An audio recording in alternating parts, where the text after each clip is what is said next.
when he was nominated for this Pat Tillman Award, ESPN, a sports broadcaster in the US, they cited his work with Invictus Games over the last decade, and the important role that's played within the military community. Jake Wood, a former Pat Tillman Award recipient, said, "He's a royal prince. There are 100 different things he could have done with his life after service in the British Armed Forces, but he's chosen to dedicate a big portion of his post-military life to helping veterans." And I think that is worth remembering, that Harry he had so many different avenues available to him, and he has chosen to focus on helping the military community and veterans as much as possible. It's his passion, isn't it? I think it absolutely is his passion, and the Invictus Games is something he's really dedicated to, and he's going to continue to be dedicated to.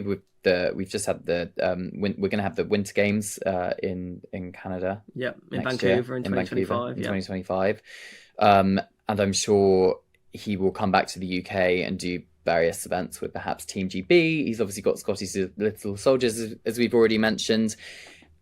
And it's a situation where if he was still a working member of the royal family, all of us would be praising him beyond belief with the amount of, work he's done and championing veterans, putting their cause, their concerns in the spotlight for others to then dissect. And I think it's something which perhaps a lot of people are not giving him credit for, purely because of all the kind of problems that have happened over the last 4 years or so. But I think it'll be really interesting to hear from or see how other members of the royal family think about Prince Harry's work with the Invictus.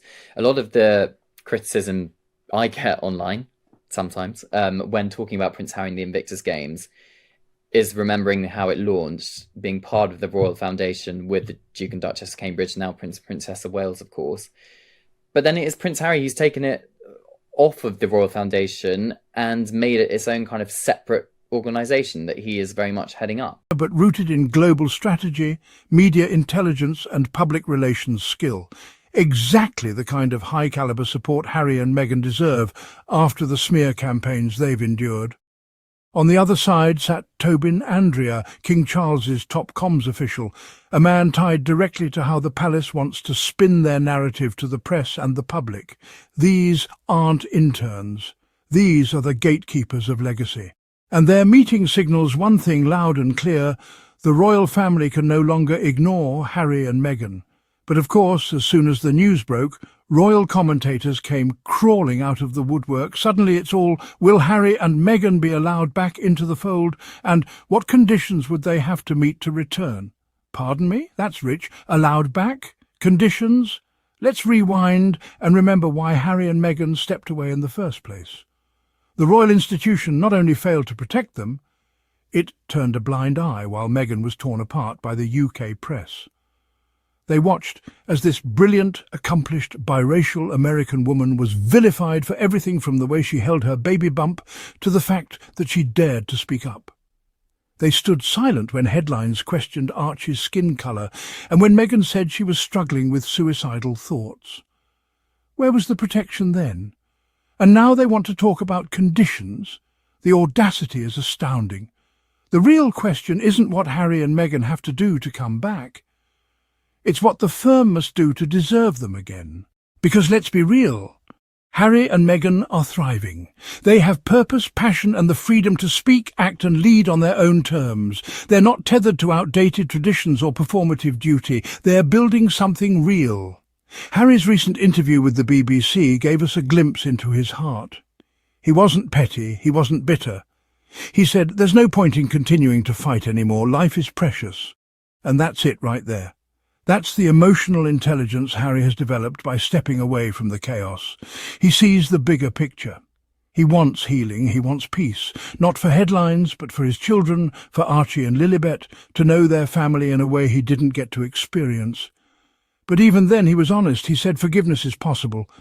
100% a possibility, in his words. But you could hear the weariness in his voice. This isn't a game. This is about real wounds. It's about the years of betrayal, the loneliness, the tabloid attacks that the palace did nothing to stop. So while the royal press pack tries to paint this as Harry making the first move, we see it for what it is. This is King Charles waking up to the damage his silence has caused. This is the palace finally realising that keeping Harry and Meghan at arm's length only strengthens their independence and weakens the institution's global appeal. Sources close to both households admit that trust is still a major issue. And how could it not be?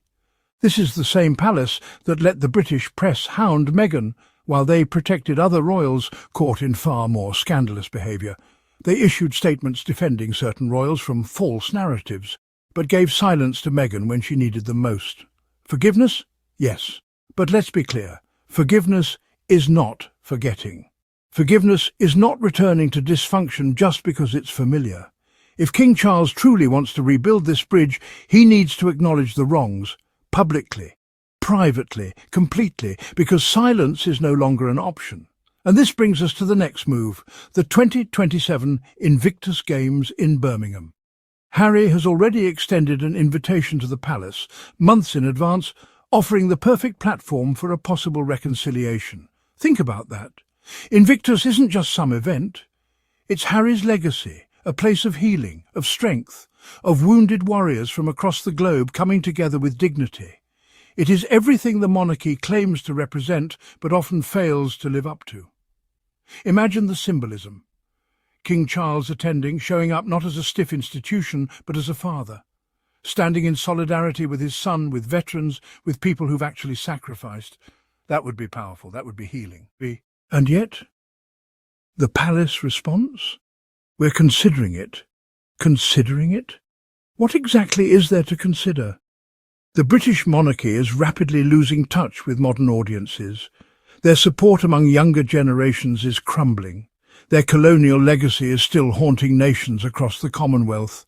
And here you have Harry, a prince who walked away from privilege to live with integrity, extending a chance for unity. And the palace is hesitating? It's baffling. Unless, of course, we remember that the British establishment has always feared Harry and Meghan's independence, their ability to connect directly with people, bypassing the royal rota, their freedom to speak truthfully, build companies, create content, support communities, without palace approval.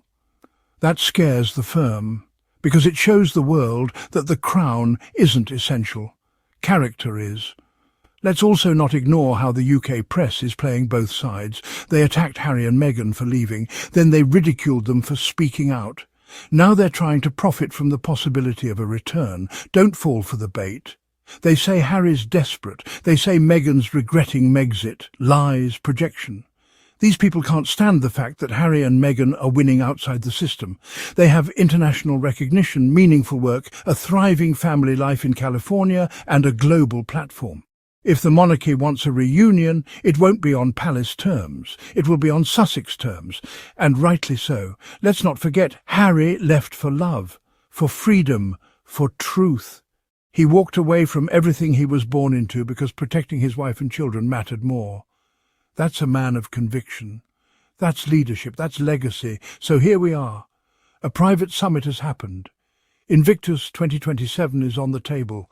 But the question isn't about whether Harry and Meghan will return to royal life. The question is whether the royal family is capable of evolving enough to earn their presence again. Because Harry and Meghan don't need the crown. The crown needs Harry and Meghan. And to the royal reporters, palace aides and so-called experts still pushing their petty narratives, your time is up. The world sees through it. The squad sees through it. We don't play by your rules anymore. We play by truth, by compassion, by justice. And that's what Harry and Meghan represent. So, if you're with us, if you believe in standing for what's right even when it's not popular, then you're part of the squad. Make sure you hit that subscribe button, turn on your notifications, and tap that super thanks if you want to help us keep doing what we do. Because here at Royal Sussex Squad, we speak truth to power. We ride with the Sussexes, we call out the mess, and we never ever back down. Prince Harry and Meghan Markle's royal return set to hinge on King Charles. Prince Harry and Meghan Markle's return to the royal family in any capacity would hinge on King Charles paving the way for the couple, a royal commentator has claimed. Representatives from King Charles and Prince Harry's households held their first formal discussions in years, meeting at a London private members' club earlier this month. The extraordinary summit took place at the Royal Overseas League, near Clarence House, bringing together communications officials from both camps. Meredith Maines, the Duke of Sussex's new Chief Communications Officer, who is based in California, attended alongside Liam Maguire, who manages the Sussex's UK public relations operations. They met with Tobin Andrea, the King's Communications Secretary, in what marks a significant shift in relations between the two households after years of minimal interaction. However, royal commentator Sarah Hewson told The Times that the success of the peace talks will be determined by King Charles. Hewson said, "It really depends on how they, Harry and Meghan, come back and on what terms. It would really take Charles as the king to pave the way for them coming back." The summit was described by a source as merely the first step towards reconciliation between Harry and his father, but at least it is a step in the right direction. The meeting comes months after Prince Harry spoke candidly in a BBC interview about his desire to mend relations with his family. During the interview, the Duke acknowledged that his father would not speak to him and expressed uncertainty about how much time the king had left to live. Harry said, "There's no point in continuing to fight anymore. Life is precious." The Duke emphasised his willingness to move forward, stating, "Forgiveness is 100% a possibility, because I would like to get my father and brother back." Sources suggested both sides recognise significant distrust remains, but the peace summit represents a willingness to move beyond the current estrangement. Looking ahead, discussions between London and California are reportedly considering the 2027 Invictus Games in Birmingham as a potential venue for public reconciliation. The Duke of Sussex is said to have sent email invitations to Buckingham Palace, hoping the advance notice would allow the King to incorporate the event into his schedule. Senior palace aides are considering the King's potential attendance, recognising the Games could provide a timely opportunity to repair the relationship. Thank you for riding with us. Until next time, stay strong, stay loud, and stay loyal. We are Royal Sussex Squad, and this is just the beginning.